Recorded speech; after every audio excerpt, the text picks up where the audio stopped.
Bienvenue, mesdames et messieurs, dans cette émission Perfect Actu. Comme d'habitude, nous allons décrypter les grandes questions d'actualité qui sont marquées pour ces mercredis 6 juin par des tractations au niveau de l'Assemblée nationale face au blocage des députés nationaux d'investir le gouvernement. Le président de la Chambre basse du Parlement, Vital Kamerhe, a décidé d'initier des consultations, question d'harmoniser les vues et d'accorder les violons avec les députés nationaux qui ont la mission d'investir le gouvernement. Entre-temps, la première ministre aussi s'est activée. Madame Judith Toulouka a entamé aussi de son côté des échanges avec des caucus des députés nationaux, question d'élaborer ou de faire déjà le point sur ce qui sera son programme du gouvernement qui doit être présenté d'après Vital Kamerhe entre les 10 et les 11 juin prochains. Vital Kamerhe va-t-il réussir à convaincre les députés à investir les groupes du gouvernement? Nous en parlons dans cette émission. On va aussi faire le point sur cette décision ou cette mesure prise par la Banque centrale du Congo, une mesure qui vise à accompagner le franc congolais dans les secteurs des paiements. Des experts en économie nous font savoir que cette mesure constitue un véritable danger pour l'économie. Est-ce réellement le cas? Nous allons tenter d'en parler avec un expert en économie qui est avec nous sur ces plateaux. Il s'appelle Alain Bolojwa Ibola. Il est initiateur du parti politique Lèvons-nous et Bâtissons le BAT en sigle. Bienvenue, président. Merci en tout cas pour l'opportunité. Bonjour à tout le monde. Comment allez-vous? Oui, ça va, Dieu fait grâce, bien que le pays va très mal. Comme d'habitude. Allez, on va directement nous attaquer sur les menus de cette émission. D'abord, l'Assemblée nationale, l'investiture du gouvernement, comme vous le savez, après la sortie du gouvernement, il y avait des frustrations enregistrées au sein des unions sacrées, des présidents des regroupements politiques qui avaient crié à l'injustice. Et au niveau de l'Assemblée nationale, les députés avaient décidé d'initier une pétition pour bloquer l'investiture du gouvernement. Face à cette situation, Vital Kamerhe s'est résolu d'initier des consultations, question d'accorder les violons et permettre à ce que le gouvernement soit investi. Comment vous expliquez à ces jours cette manière de procéder, cette manière de fonctionner de la famille politique au pouvoir, des tractations, des négociations quand il faut décider, quand il faut passer à la vitesse supérieure? Comment vous analysez cette situation? Bon, ça relance les débats sur la qualité des hommes qui constituent l'essentiel des animateurs des institutions. Je ne cesserai de les dire, j'ai été fasciné par les livres de Guy Rocher, l'organisation sociale. Il a présenté un modèle d'analyse qui me permet, n'est-ce pas, de comprendre ou d'arriver à faire l'analyse sur de faits politiques ou sinon de faits sociaux. Je constate que l'essentiel des Congolais veulent se poser des mauvaises questions aux vrais problèmes par rapport à ces dossiers. Mais si vous recourez aux méthodes d'analyse développées par Guy Rocher, qui est un grand sociologue comme je l'ai dit, vous allez vous rendre compte qu'il y a effectivement un grand problème. Dans ces méthodes, qu'est-ce qu'il nous demande de faire? Lorsque vous êtes en face d'un fait social, il faut les disséquer en deux et analyser séparément les éléments structurels aux éléments culturels. Par rapport aux éléments structurels, effectivement, il y a une institution qu'on appelle le Parlement, qui est bicaméral, avec ses deux chambres. Et la chambre, le Parlement, c'est-à-dire l'Assemblée nationale, a pour mission, notamment, de valider, d'investir le gouvernement. Pour y arriver, il faudrait impérativement que celui-ci ou ces derniers arrivent à présenter un programme. Si ce programme n'est pas accepté par 2/3 de parlementaires, naturellement, le gouvernement doit tomber. Parce que si le programme n'est pas accepté, il n'y aura pas investiture. Il n'y aura pas... le gouvernement ou les membres du gouvernement ne seront pas revêtus de la légitimité parlementaire. Et naturellement, ils ne pourront pas engager l'État. Ça, c'est une procédure classique. Mais à côté de ça, il y a des éléments culturels. Il faudrait d'abord, se rassurer de la qualité de personnes qui constituent l'Assemblée nationale en termes de valeurs. Parce que l'Assemblée nationale a un système de valeurs qui devrait en réalité répondre à l'exigence de notre société.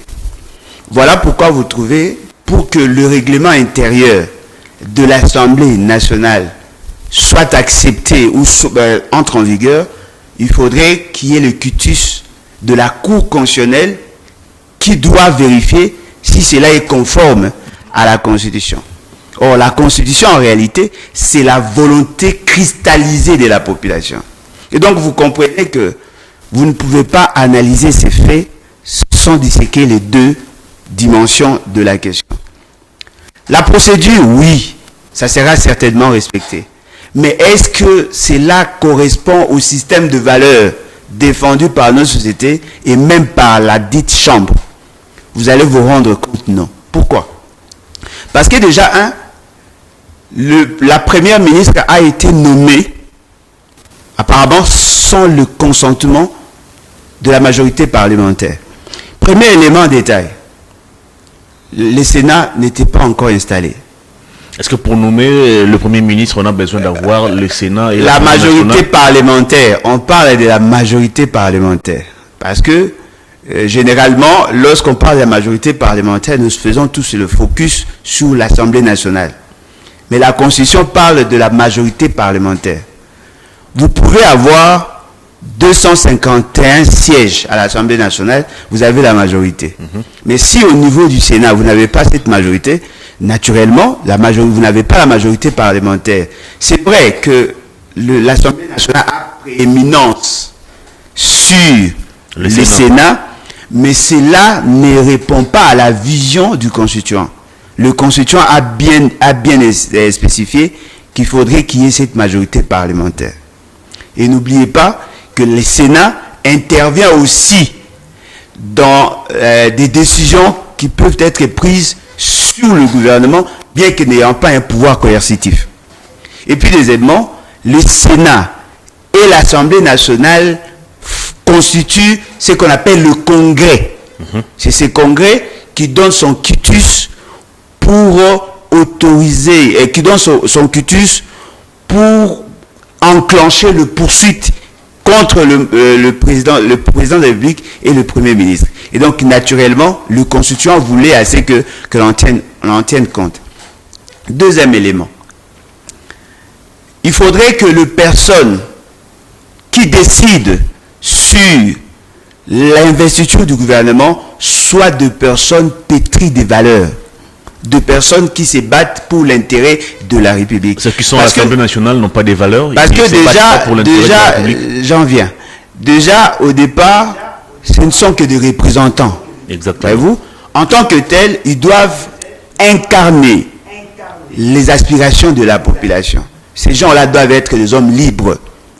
Voilà pourquoi la Cour constitutionnelle a dit, par l'un de ses arrêts, que le mandat du député est non impératif. C'est-à-dire qu'on ne peut pas donner des injonctions aux députés sur certaines questions, notamment sur cette question-là. Est-ce que les députés même comprennent cela? Mais voilà, vous avez posé la question si ce sont des hommes de valeur. Sans que j'en arrive, vous avez posé une autre question, s'ils comprennent. S'ils ne comprennent pas, eh bien, vous allez vous rendre compte que nous sommes en face d'une sorte de dichotomie où la volonté de la population n'est pas comprise par les représentants dits de la population. Donc nous pensons modestement que les institutions ne fonctionnent pas normalement. Parce qu'il y a cassure entre les valeurs prônées par la Constitution, par le règlement intérieur et l'application ou sinon les actions qui sont menées à ces niveaux. Qu'est-ce que nous constatons? Nous constatons que les députés sont caporalisés. Ils n'ont pas la capacité de décider en dernier ressort. Nous constatons qu'il y a juxtaposition de fonctions. À un certain moment, on considère que l'Assemblée, c'est une institution publique de l'État, et en même temps, il y a une institution privée c'est-à-dire l'union sacrée, qui semble surplomber les missions de l'Assemblée nationale. Pourquoi nous le disons? M. Kabouya va auprès de M. Félix Tshisekedi déposer la liste de membres du bureau de l'Assemblée nationale. La grande question que tout le monde doit se poser, en tant que qui? D'abord, M. Kabouya n'a pas de fonction légale au niveau de l'Assemblée nationale en dehors du fait d'être député.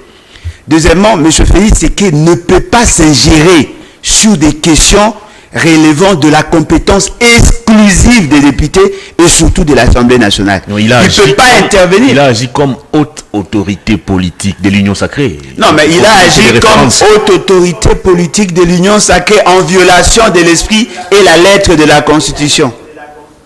Vous comprenez? C'est-à-dire que nous sommes en train d'assister à une sorte de manipulation, tout simplement parce que les acteurs ne veulent pas respecter les systèmes de valeurs. Au niveau de l'Union sacrée, ils se sont posés, ils ont imposé un principe selon lequel le partage du gâteau s'est fait pour atteindre de l'apport. Celui qui a 10 députés est en droit d'avoir un poste ministériel. Ils en ont autant. Ce qui est surprenant, parmi les organisations qui constitueraient cette fameuse union sacrée, il y a de ceux qui, effectivement, ont des députés, ont dépassé l'exigence, mais qui ne se sont pas retrouvés. Ce n'est pas seulement au niveau national, même au niveau provincial. Vous vous rendez compte qu'il y a quelqu'un, un regroupement, qui a près de 10 députés provinciaux, mais qui n'a pas de siège, qui n'a pas de poste au niveau du bureau de l'Assemblée provinciale. C'est-à-dire qu'eux-mêmes, déjà, au départ, ne respectent pas leurs propres principes. Ça fait une sorte de cumul de frustration. Et naturellement, ça joue sur l'institution. Parce que la crise dont on... Ce n'est pas une crise institutionnelle en tant que telle. Ce n'est pas une crise qui touche directement, dont les raisons sont fondamentalement d'ordre organisationnel de l'État. C'est juste une organisation qui ne fait que délinquer depuis toujours.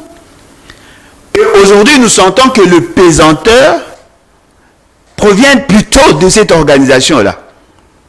Cette organisation s'est interdite d'envoyer le nom de personnes qui devaient assumer de fonctions de ministres dans le respect strict de la Constitution et particulièrement les dispositions pertinentes de l'article 90. Ils n'ont pas tenu compte de la géopolitique, ils n'ont pas tenu compte de la représentativité. Et aujourd'hui, nous nous rendons compte que ce sont les membres de cette famille politique qui fustigent. M. Kamere a tenté de mener une démarche. Je ne sais pas comment va-t-il expliquer. Il dit que celui qu'il appelle chef de l'État va chercher à résoudre le problème. Il y a une ordonnance qui a été émise, il y a une omission volontaire et on voudrait maintenant corriger. C'est-à-dire qu'on va prendre une ordonnance unique juste pour corriger les imperfections. Alors la grande question que l'on doit se poser, tous les temps qu'ils ont pris, c'était pourquoi? Apparemment, non seulement qu'ils n'ont pas l'intelligence situationnelle, mais on se rend compte qu'ils ne savent même pas gérer les temps. Ils avaient toute la latitude possible. Ils pouvaient corriger ça avant que cela ne soit public. Parce que nous le connaissons. Nous le connaissons. Nous savons qu'il y a des caucus de députés selon les provinces. Exact. Il suffisait seulement de consulter ces députés pour résoudre le problème. C'est-à-dire qu'aujourd'hui, nous subissons... Il y aurait eu tripatouillage en dernière minute, d'après certaines informations. Non, mais vaut mieux qu'on ne dise pas cette mauvaise vérité, parce que si c'est ça, eh bien, M. Félix Tshisekedi ne nous sert à rien. Vous voulez me dire que les ordonnances, on peut manipuler l'institution président jusqu'à telle enseigne de prendre de mauvaises ordonnances? Ça, c'est grave. Ça, c'est grave. Cela sous-entend que M. Félix Tshisekedi et sa gouvernance sont caractérisés par l'immoralité. Comment peut-on manipuler les données qui sont traitées par l'institution président? Parce que déjà, dans la lecture de l'ordonnance, je me rends compte qu'il y a on a fait 2 fois la publication de cette ordonnance. Exactement. La première publication, il y avait certains ministères qui n'existent pas. Dans la deuxième publication, on nous dit, non voilà, c'est-à-dire qu'on a certifié quelque chose qui était faux. Tout ça pourquoi? Parce que M. Félix Tshisekedi lui-même, ne répondant pas au profil pour assumer la fonction, et puis deuxièmement, l'essentiel de ceux qui sont à l'Assemblée nationale sont des immoraux, et puis troisièmement, il nomme dans son cabinet avec complaisance, et cela fait qu'aujourd'hui, nous sommes en face, comme je l'ai dit, à cette dichotomie où les valeurs prônées par la société ne sont pas celles qui sont appliquées, et naturellement, ça ne peut que justifier le blocage. Les consultations menées d'un côté par le président de l'Assemblée nationale, Vital Kamerhe, et de l'autre par la première ministre, Madame Judith Tuluka, c'est pour quelle finalité? Est-ce qu'on est obligé chaque fois de nous incliner face aux caprices de ces députés? Non, mais attention, les revendications de ces députés trouvent un sens dans l'État en ce qui concerne la non-représentation de deux provinces. On cite le Maniema, mais on semble oublier Kinshasa, parce que Kinshasa, apparemment, les gens ne savent pas que Kinshasa est une province.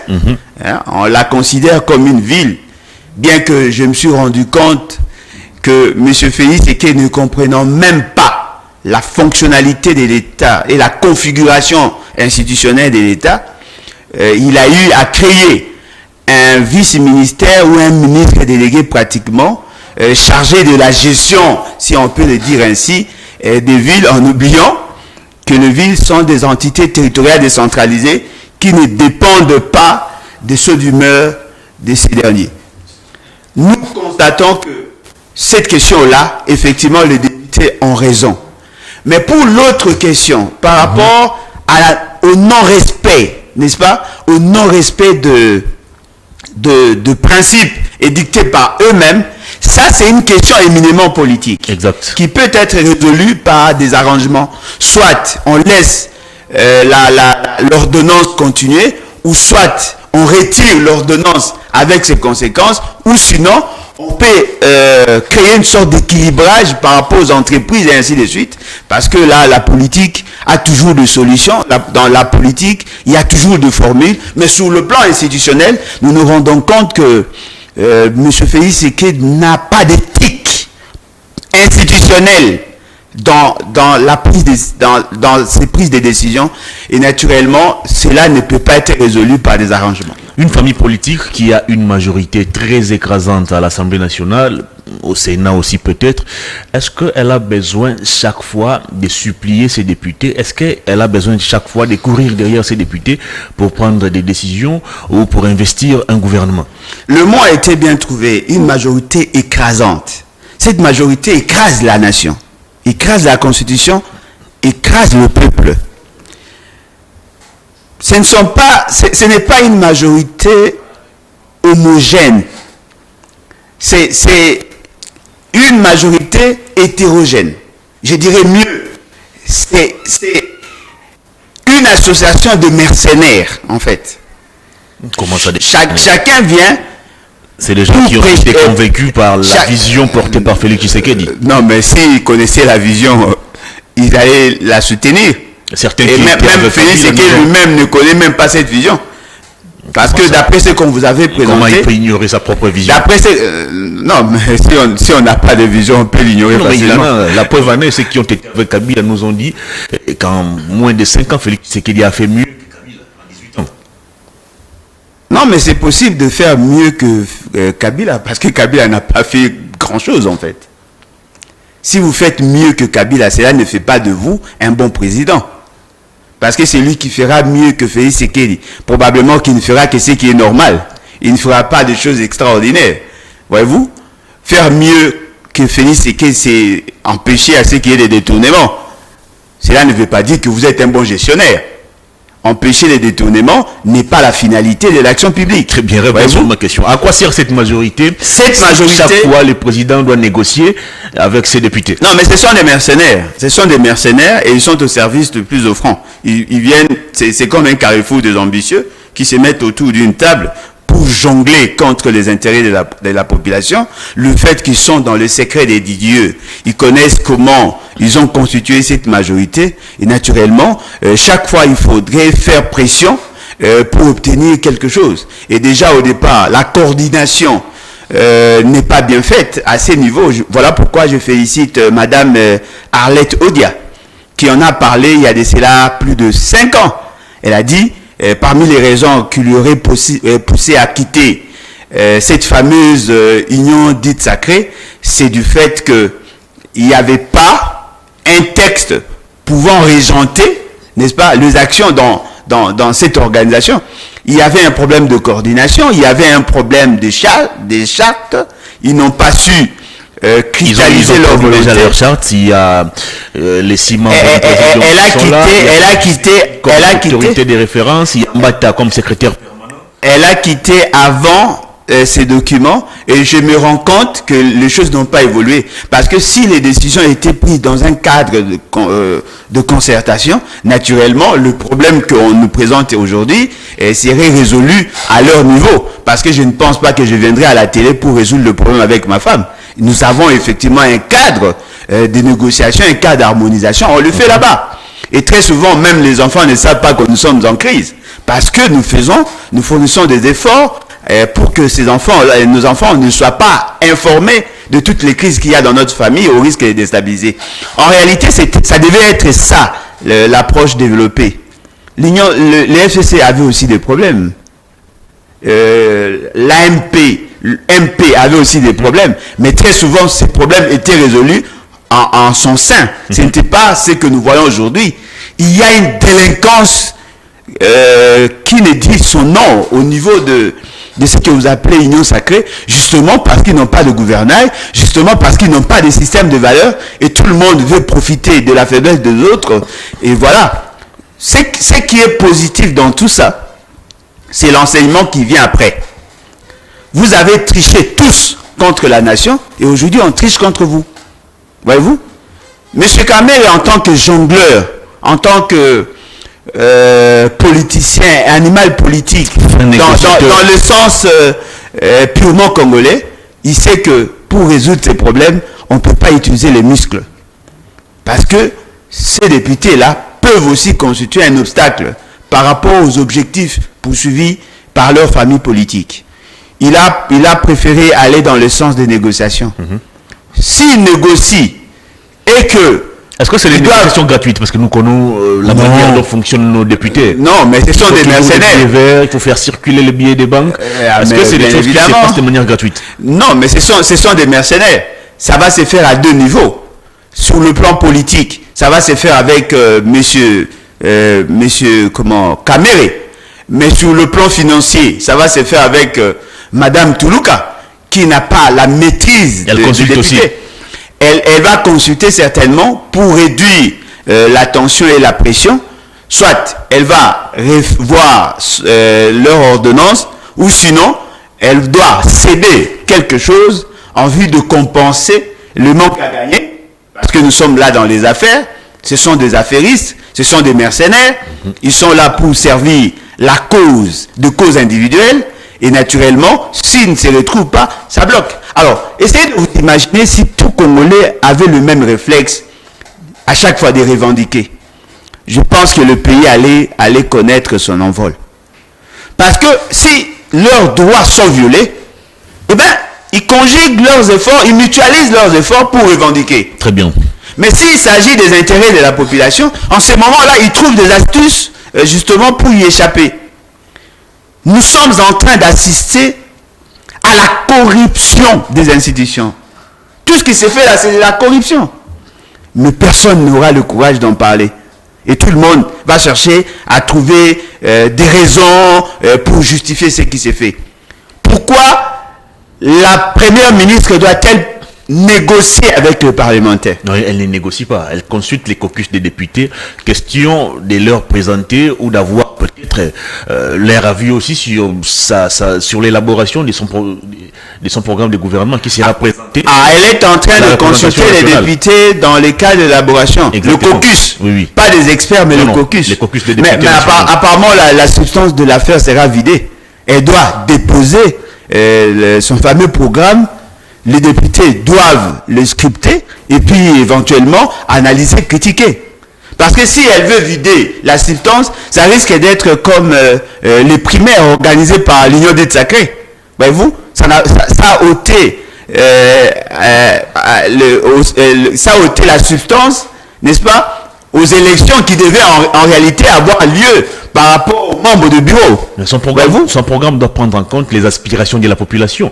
D'où ces échanges avec les députés nationaux qui viennent de la base. Les députés nationaux qui viennent d'arriver. Exactement. Bon, mais voilà. Si elle doit attendre ça, ça ne servira à rien. On pensait qu'elle avait déjà un programme. Qui était en contact avec la population durant la campagne électorale. Non, vous savez déjà, l'essentiel d'entre eux ne sont pas en osmose avec la population. C'est une invention des gens qui avaient des machines à voter, à tricher à la maison. Des gens qui ont corrompu la CNI et même la Cour constitutionnelle. Dixit, le membre de l'Union sacrée. Voyez-vous, pour connaître la situation d'une province, il ne suffit pas seulement d'aller voir les députés. Apparemment, la dame ne sait même pas qu'elle a une administration. Vous pensez que ces députés sont mieux informés que l'administration publique parce que l'administration publique est supposée avoir ses représentations à tous les niveaux. Il y a le ministère du Plan qui est là pour élaborer le programme en matière de développement. Et elle vient d'ailleurs de là. Non. Elle vient d'ailleurs du ministère du Plan. Elle était là pour occasionner la malversation financière. Et je pense que ces dames doivent être arrêtées. Je l'ai dit et je continue à le dire. Le jour où nous deviendrons un pays sérieux, M. Félix Tshisekedi, Madame Toulouka et les autres membres du staff censés de gérer ce que vous appelez le programme de 145 territoires, tous seront arrêtés. Je le dis avec autorité, avec force. J'ai organisé une conférence débat et une conférence de presse pour alerter mon peuple par rapport à cette mafia. Ils ont eu à débloquer 1,660 milliard de dollars. Eux-mêmes, déjà au départ, se sont donné 210 millions de dollars. Et ça restait 1,450 milliard pour les travaux, en raison de 10 millions de dollars par territoire. En tout cas, je n'ai jamais fait confiance à M. Félix Tshisekedi. Et je pense aujourd'hui que j'avais effectivement raison. Si vous voyez la situation de nos territoires, si vous voyez ce qui a été fait dans nos territoires, ce sont de criminels, ces gens qui ont conçu ces programmes. Ils doivent être arrêtés et ils le seront. Cette dame a eu la responsabilité de coordonner, comment ils ont appelé, de coordonner les opérations, parce que c'est elle qui était chargée de la coordination opérationnelle. Mais ils ont dilapidé le fonds public, vous n'avez pas idée. Vous n'avez pas idée. Ils ont créé de fausses entreprises pour leur octroyer des marchés. Ils ont déployé des gens avec beaucoup de boucans et la réalisation ne suit pas. Il y a des territoires où vous trouvez que 2 écoles. 2 écoles. Une école qui est construite entre 100 000 et 120 000 dollars. Ils ont dilapidé le fonds public. Vous n'avez pas idée. Fort heureusement pour eux, fort malheureusement pour la nation. Aujourd'hui, elle est encore Premier ministre. Vital Kamerhe nous a promis un contrôle parlementaire rigoureux. Peut-être dans les jours qui viennent. Il n'a pas assez de crédit. Il n'est pas assez crédible pour parler de ces choses-là. Il n'est pas assez crédible. Il sera réjugé un jour. Il sera réjugé parce que le semblant que vous avez organisé là, ça c'est de la blague. Un jour, tous ces criminels-là seront jugés. Très bien. Ça, on peut vous le promettre. Alors, parce qu'on ne peut pas continuer indéfiniment à les laisser détourner le fonds public et ils doivent être là. Non. Alors, comment gérer, éviter et étouffer les frustrations au sein de cette famille politique? Parce que vous allez vous rappeler, il y a même un danger qui plane sur cette fameuse majorité parlementaire. C'est l'arrêt de la Cour constitutionnelle qui a occasionné pratiquement les vagabondages politiques. Vous allez vous rappeler du basculement de la majorité en 2021. Donc, l'Union sacrée n'est pas à l'abri de cet arrêt. Non, mais ils ne peuvent se prévaloir de ses propres turpitudes. Vous me posez la question, qu'est-ce qu'on doit faire pour sauver ça, ce n'est que vous paraphrasez. Qu'est-ce que nous pouvons préconiser pour sauver cette famille le pays constituée essentiellement des immoraux? Bon, moi je pense que nous devons être sincères avec nous-mêmes. Le pays semble bloqué. Non, mais attention. La question que vous me posez, ça me rappelle l'histoire de Jonas. Jonas, c'est grand prophète. Il a été envoyé en mission à Ninive. Il a refusé de répondre à l'exigence du Dieu créateur. Il a préféré aller autre part. Il entre dans un bateau et il s'est endormi. Les gens se sont rendus compte qu'ils étaient en train de chavirer. Et au lieu de réfléchir sur les raisons fondamentales, ils ont préféré, en tant que spécialistes, commencer à jeter leurs marchandises. Ils ont commencé à jeter leurs marchandises. Mais tellement qu'il n'y avait pas d'espoir, ils ont pris le réflexe d'aller réveiller Jonas. Jonas, pendant que tu dors, le bateau est en train de chavirer. Jonas a compris que le problème c'était lui. Cher ami, le problème c'est Félix Tshisekedi. Le problème c'est cette immoralité que vous appelez union sacrée. Ne pensez pas que la vie de la nation dépend d'eux. Comme l'ont fait le gestionnaire du bateau et tout ce qui était là. On ne va pas jeter notre marchandise. On doit jeter, Jonas. Ah, vous avez dit ça aussi des Kabila. C'était Kabila les problèmes. Il faut jeter. Je le dis avec force. Les problèmes. Il faut jeter Jonas. Les problèmes. Sauvons les bateaux. Il faut jeter Jonas. Ça va changer quoi? Non, mais ça va changer. Il y a eu un calme après. Hein. Tout le monde était sauvé. Jonas y compris. Il s'est retrouvé à Ninive. Il a été sauvé de justesse grâce à un grand poisson. Faisons la même chose. Les problèmes, c'est l'homme ou le système. C'est Jonas. Le système mis en place. C'est Jonas. C'est Jonas le problème. On doit le jeter dans l'eau. Si vous voulez sauver le pays, ne cherchez pas à sauver Félix Tshisekedi. Ne cherchez pas à sauver l'Union sacrée. Parce que ce sont eux le problème. Mais le même discours a été tenu contre Kabila. Vous avez non, mais Kabila n'est pas parti. Kabila est là. Kabila est là, cher ami.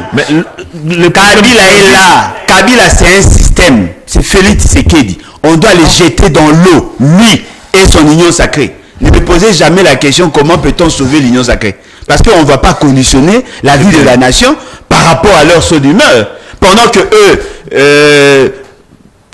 sont caractérisés aujourd'hui par la boulimie et par l'ivrognerie et par l'obésité financière, ma population est en train de croupir dans la misère. Alors, vous voulez qu'on sauve l'union sacrée ou qu'on leur sauve la nation? Merci beaucoup. Sauvons la nation. Jetons l'union sacrée dans l'eau. Encore, ça ne sera que justice. Encore un petit couac à la Chambre haute du Parlement. Là encore, une bataille pour la présidence du bureau d'âge. Roger Kamba, qui venait d'être élu 93 ans, il est le plus âgé, bien évidemment, de tous les sénateurs. Il va récupérer la présidence du bureau d'âge, mais Pascal Kinwel, on ne l'entend pas de cette oreille. Non, mais apparemment, nous sommes dans un pays de fous. Pourquoi devons-nous nous poser ce genre de questions? Quel est le principe? Parce que chaque fois que vous êtes en face d'un fait, confrontez ces faits à la norme. Et la réponse sera facilement trouvée. Comment peut-on nous poser ce genre de questions? Si le critère qui a conduit Kindwelo, c'était le critère âge, naturellement, le fait qu'il n'a pas rempli ces critères, il ne peut pas être là. Pourquoi devons-nous chercher à trouver des solutions aux problèmes des gens, alors que la société a fixé des normes? Depuis que nous avons commencé, c'est vous qui posez des questions, parce que c'est ça la norme. Exact. Même si j'ai tenté à vous poser des questions, vous allez me rappeler votre formule là de INPC. Non, vous êtes là, mon invité, c'est à moi de vous poser des questions. C'est ça la norme, en fait. Si la norme parle de critères âge pour être le président du bureau d'âge, et comme le mot le dit aussi, si vous n'avez pas rempli ces critères, vous ne pouvez pas être là. C'est simple. Pourquoi a-t-on organisé des élections dans le non-respect du calendrier? Parce que si le calendrier était respecté, naturellement, on n'allait pas avoir ces problèmes. Le fait seulement qu'ils sont des délinquants, des gens qui ne respectent pas la norme. Voilà ce qu'il y a aujourd'hui. Deuxième élément de message. Le monsieur qui est aujourd'hui le plus âgé. Roger Kamba, 93 ans. Non, mais c'est le vieux Mukamba. Le Mukamba, pardon. Le vieux Mukamba. Il est député de l'Équateur. Il est le représentant de l'Équateur. Le Congo central ou le Congo ont une représentation, n'est-ce pas? Ils ont une représentation avec la première ministre. Exact. Même sur le plan géopolitique.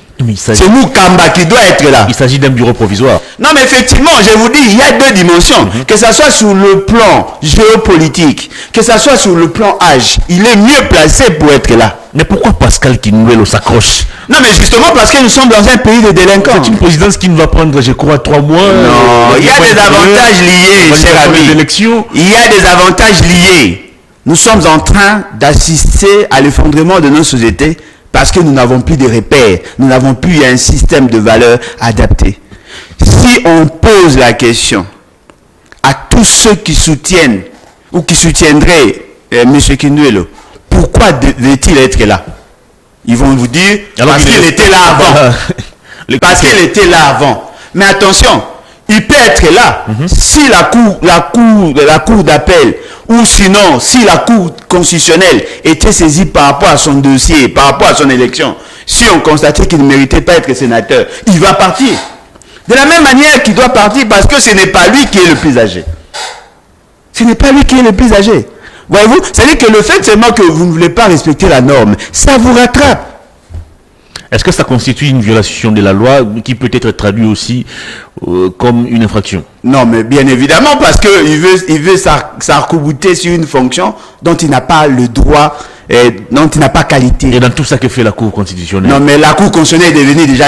Attention, la Cour constitutionnelle n'est pas exemptée à cette folie que nous fustigeons. Il y a des gens qui ont cité nommément certains juges. Exactement. Qui étaient corrompus. Ils ont perçu des millions. Ils ont perçu des millions.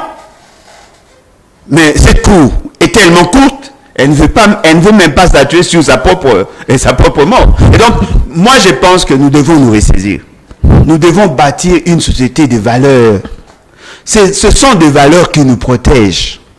Si la société était constituée des hommes de valeurs, si nous prenions de valeurs, en réalité même Moukama ne pouvait même pas être candidat. Pourquoi? Mais parce que justement, il a participé à l'assassinat de Lumumba. Le fait seulement qu'ils n'ont jamais été jugés. Il était dans le réseau de personnes qui avaient arrêté et qui avaient conduit Lumumba à sa mort. Il n'a pas été jugé. Et donc, vous voyez, aujourd'hui, ils sont rattrapés par leur propre turpitude. Deuxièmement, les députés provinciaux qui ont fait de lui sénateur, non seulement qu'ils n'ont pas été élus, mais ils ont été corrompus aussi. Donc vous comprenez qu'il y a effectivement des problèmes dans nos sociétés. Ce que nous pouvons nous demander, c'est de nous ressaisir, parce que nous sommes en train d'assister à l'effondrement de notre société. Parlant d'ailleurs de la corruption, est-ce qu'un jour on aura l'occasion d'assister à un procès contre la CENI et tous ces candidats qui ont été accusés? Parce que la CENI a été incapable d'apporter des preuves. Les procureurs, les PG, la Cour de cassation avaient même sollicité aux simples électeurs de lui apporter des preuves pour juger tous ceux qui ont été accusés. Est-ce qu'un jour on peut assister à un procès? Cher ami, si vous lisez bien notre Constitution, parmi les choses, parmi les faits, ou les faits, les phénomènes qui gangrènent notre pays, c'est l'inversion des valeurs. C'est ce que dit la Constitution. Vous voulez qu'on arrête la CENI qui a bien fait son travail? Mais c'est la CENI qui a accusé sans apporter des preuves. Vous voulez qu'on sanctionne la CENI qui a bien fait son travail?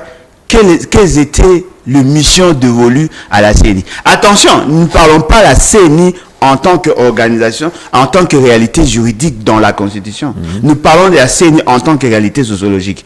Comment le bureau de la CENI est-il constitué? Commencez par là. Ces gens-là ont été recrutés justement pour occasionner la délinquance que nous avons assistée, dont nous avons vécu tous dans ces pays. Ils ont été choisis pour ça.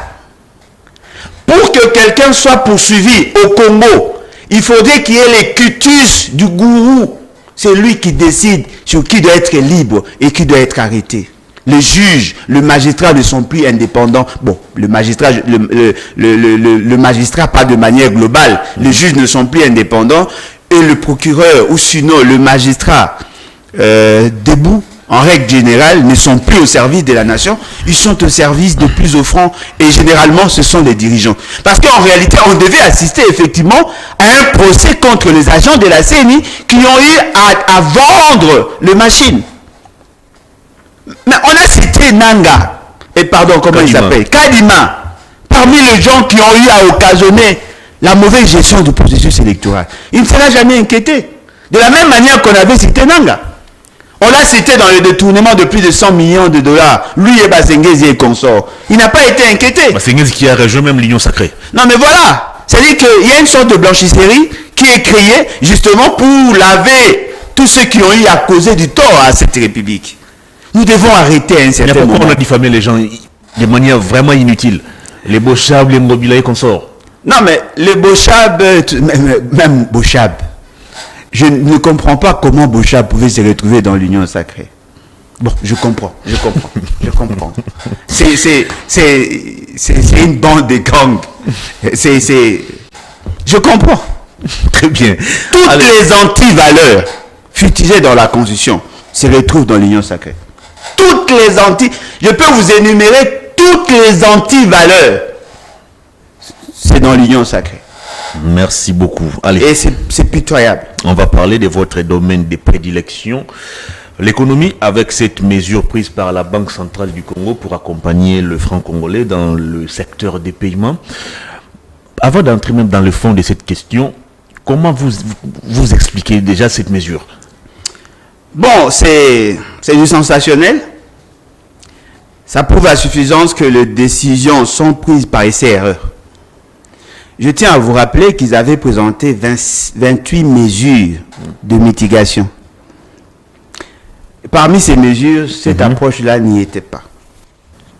Ils avaient effectivement l'intention de dédollariser, bien que le concept ne m'enchante nullement. Mais ce n'était pas comme ça qu'ils devaient procéder. Ils devaient réduire la demande interne en dollars pour permettre à ce que le franc congolais ait de la valeur. Parce que sur le marché, nous voyons la circulation concomitante du franc congolais et du dollar. D'ailleurs, l'essentiel de nos transactions se font en franc congolais. Ces principes-là fait apparaître deux éléments, l'offre et la demande. On veut réduire l'offre, mais ils ne sont pas en mesure de réduire la demande. C'est-à-dire qu'on veut réduire le dollar en circulation dans la ville. Mais on n'a pas su comment jouer sur la demande. Parce que qu'est-ce que nous constatons? Les loyers sont fixés en dollars. Le bailleur exige de nous le dollar. L'État ne voudrait pas que nous ayons le dollar. Mais il n'a pas su jouer sur l'exigence de bailleur. J'arrive dans le cash point pour faire sortir l'argent, vous faites sortir le franc congolais. J'amène le franc congolais chez mon bailleur, bien que j'en ai pas. Mon bailleur m'exige le dollar. Je vais prendre ce franc congolais pour aller racheter le dollar auprès des cambistes. Comme le dollar deviendra de plus en plus rare, naturellement, il y aura un problème de taux.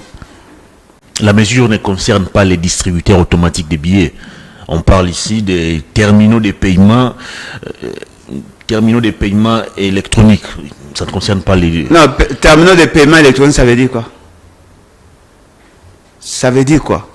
Nous avons des terminaux de paiement. Des paiements électroniques, ça veut dire quoi? Le supermarché? Où est-ce que nous utilisons ce mécanisme-là? Dans les supermarchés, dans les magasins. Non, mais cher ami, non, mais on peut se le dire. Hein. Est-ce que les Congolais ont la culture de payer avec des cartes? Sera gardé si vous avez les dollars. Ça va rester. Non, mais attendez. Moi, je viens acheter quelque chose en francs. Si j'ai mon compte en dollars, je fais quoi? Je paie en dollars. Mais là, c'est comptabilisé en francs. En quoi c'est différent? En quoi c'est différent? Non, apprenons à être sérieux. Parce que nous savons tous, dans le monde entier, la meilleure manière de soutenir la monnaie, c'est de soutenir la production. Soutenons la production. On va réduire de manière drastique cette réalité-là. Mais quel est l'inconvénient de cette mesure? Non, le problème c'est que l'applicabilité va poser problème. Je vous ai démontré. Ça va tuer l'économie. De quelle manière? Non, le problème c'est que ça va créer une situation de déséquilibre par rapport à la demande et à l'offre. Je vous ai démontré de manière simple. Vous m'exigez à moi d'aller prendre l'argent en francs congolais. Mais les dépenses que je vais effectuer sont en dollars. C'est-à-dire que le marché ne sera pas fermé. Donc on n'a pas réglé le problème. Nullement. Ça c'est du sensationnel. Il faut entrer en profondeur et réfléchir en profondeur. Parce qu'en économie, nous avons deux niveaux de décisions que l'on doit prendre pour stabiliser la monnaie. D'abord, l'économie monétaire, avec les instruments qu'il y a, mais aussi l'économie réelle. Généralement, dans toutes les économies, c'est l'économie réelle qui donne de la valeur à l'économie, à la monnaie. Plus vous produisez, vous réduisez les importations et vous accroissez les exportations. C'est-à-dire que la demande en devises baisse en interne et naturellement, l'offre augmente, ça donne de la valeur aux francs congolais. Investissez. Il ne faut pas seulement nous amener de politiques cosmétiques pour séduire les faibles d'esprit. Ce que j'ai compris, ils veulent effectivement ce qu'eux appellent la dédollarisation. Ils veulent réduire la circulation des devises dans le marché local sans pour autant jouer sur le service et le bien. C'est là où on a plus de demandes. Les importateurs ont besoin des devises. Généralement, vous allez vous rendre compte, ils vendent en francs congolais. Mais après, qu'est-ce qu'ils en font? Ils prennent leur masse en francs congolais, ils vont chercher les devises. Si la banque centrale n'a pas de devises, ou sinon le banque commerciale qui font le relais n'ont pas de devises, naturellement, ça crée une situation de déséquilibre. Et c'est comme ça que ça donne lieu aux spéculations. C'est comme ça que le cambiste devient de plus en plus riche.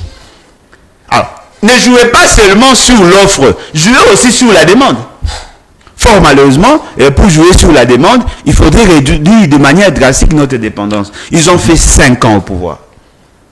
Si nous pouvons utiliser 7 milliards de dollars pour l'importation de vivres, si seulement ils étaient arrivés à produire ne fût-ce que pour 2 milliards, on allait effectivement bénéficier de ces effets positifs. Mais le fait qu'ils n'ont pas investi dans l'économie réelle, naturellement, la monnaie ne peut pas être soutenue. Un autre élément, ce sont eux qui font des dépenses en devises et en désordre. L'essentiel des agents, le personnel politique, sont payés en devises. Exact. L'essentiel de ces personnels politiques font la thésaurisation, ils prennent leur argent, ils mettent dans les banques étrangères, et banques étrangères. Naturellement, ça joue sur la masse monétaire en devises. Il fallait plutôt réduire vos dépenses que je qualifierais de bêtes, réduire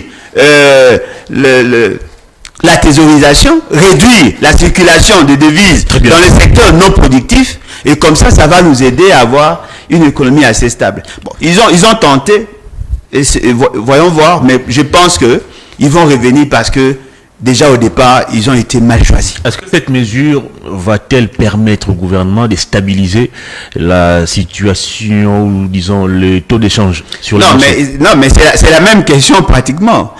Ils pensent qu'ils vont arriver à stabiliser, alors qu'en réalité, ils vont plutôt créer un effet qui va provoquer un déséquilibre sur le marché. Bêtement. Et à quoi a servi cette réserve d'échange tant vantée? Non, mais voilà. Ça, c'est juste un rappel. Ils ont tenté avec le mécanisme d'adjudication. Ils ont eu à injecter 150 millions de dollars qu'ils ont vanté ici pendant près d'une année. Mais ce sont des mesures qui devaient être prises comme ça et être appliquées. Après les 150 millions de dollars, qu'avez-vous fait? Et c'est vous-même qui injectez plus de francs congolais en circulation. C'est-à-dire que vous augmentez la masse monétaire en francs congolais et en même temps vous réduisez la masse monétaire en devises. C'est vous qui êtes à la base. Ce sont vos politiques contradictoires qui êtes à la base de ces dérèglements. Alors, ressaisissez-vous. Parce que c'est nous qui subissons. Ils doivent se ressaisir en faisant exactement quoi? En quittant le pouvoir, par exemple. Parce que si vous êtes incompétent, ça ne sert à rien de vous avoir. C'est pas possible. En quittant le pouvoir. Hein? Si M. Félix Tshisekedi démissionnait, ça serait déjà le début de la solution. On ne doit pas continuer à garder les incompétents. Hein. Il y a un nouveau gouvernement qui vient d'être mis en place avec des experts, notamment les professeurs. Non, mais pourquoi n'avoir pas attendu ces experts? Pourquoi n'avoir pas attendu ces experts avant de prendre la aux finances, Nodo Fouamba qui vient de la Gérard, qui maîtrise aussi les circuits financiers. Non, mais il a certainement une expérience parce qu'il était chef de bureau au ministère des Finances et puis il a été nommé au niveau de la DGRAD. Il a eu à travailler comme DGA. Il est aujourd'hui ministre en charge. Il y a aussi Madame Toulouka qui maîtrise aussi l'économie financière, je ne sais pas moi. Ministre monétaire, je crois. Je ne sais pas. Il est maintenant aujourd'hui ministre des Finances.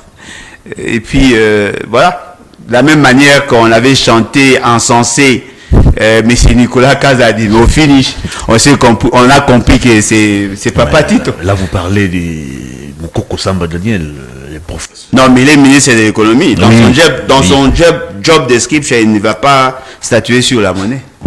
Bon. Et d'ailleurs, ça sera aussi sa mort politique. Mes condoléances. Comment ça? Non, mais on l'a placé là pourquoi? Pour l'effacer de la mémoire. Parce qu'il est technocrate. Non, mais on peut être technocrate, mais si vous travaillez dans un environnement il a la matière. Propice. Non, mais voilà pourquoi j'ai dit, si vous travaillez... Non, mais vous avez dit la même chose pour Kamé. Vous avez dit la même chose pour Kamé. Il a échoué lamentablement. Hein? Nous devons être réalistes. Tant qu'il n'y aura pas de système de valeurs, quel que soit votre degré de compétence, vous ne ferez rien. Il peut prendre des décisions qui seront contredites par d'autres ministres, parce que lui va jouer sur le prix. Il doit jouer sur le prix, sur la disponibilité de biens et services. Mais ce n'est pas lui qui produit. Il n'est pas dans l'importation. Voyez-vous? Et d'ailleurs, l'essentiel des agents qui sont commis pour l'inspection de l'économie sont déjà là. Le fait que nous sommes caractérisés par la corruption. Ce sont les Indo-Pakistanais, les Libanais qui ont soutenu d'ailleurs la campagne de Félix Tshisekedi, qui ont la maîtrise du marché. Ils vous l'ont dit? Moi, j'ai vu un Libanais faire battre campagne pour Félix Tshisekedi. Et ils sont nombreux, même des Chinois. Hein? N'oubliez pas que, je crois que c'était à Kananga, il y avait un certain Abbé Dachou, avec sa délégation, Israël Mutombo, qui était là justement pour soutenir Félix Tshisekedi, qui ont battu campagne pour lui. On a terminé l'émission. Voilà. La caméra est devant vous. En 30 secondes, votre dernier message au public et on va se séparer. Je rappelle Jonas. Le bateau est en train de sombrer. Ne jetons pas nos marchandises.